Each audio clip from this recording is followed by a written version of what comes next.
Arslon. Arslon burjidagilari, siz xush kelibsiz mening kanalimga. Sizlar bilan Sulbiya va biz siz bilan 22 dekabr 28 dekabrgacha bo'lgan asosiy tendensiya energiyasini ko'rib chiqqanmiz va biz boshladik. Asosiy energetika,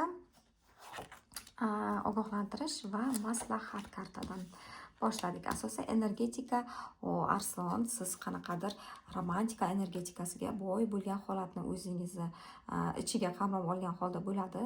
Butun sizni mana bu haftangiz, uni qarang, siz kimgadir, bilmadim, agar erkak kishi qilayotgan bo'lsa, balki ayol kishiga o'xot qilasiz. Qanaqadir bir o'zingizga, ko'nglingizga yoqqan pozitsiya holatda sizni energiyangiz bu hafta shunaqa energiyada bo'lasizki, siz umuman kayfiyatingiz yaxshi va juda ham emotsiyaga mos pozitivniy holatda o'tkazasiz. Hamma joyda o'zingizga yetarli darajada pulingiz ham yetadi.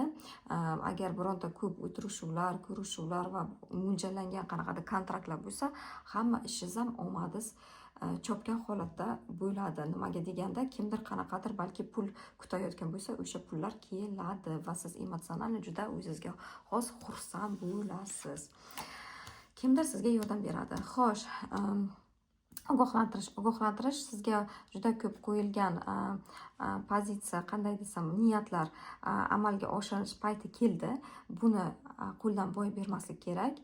Buni qo'ldan boy bermang va shu narsalarga e'tibor bering. Agar sizda qanaqadir juda ham uzoq muddatga qo'yilgan planlaringiz qanaqadir sababga ko'ra qolib ketayotgan bo'lsa, hozir ayni payti o'sha planlarni amalga oshirish. Chunki sizga keyingi hafta ham pul beryapti, ham imkoniyat beryapti, ham sevgi beryapti, ham sog'liq beryapti, hamma narsa beryapti. Siz faqat xursand bo'lishingiz kerak o'sha narsadan foydalanib.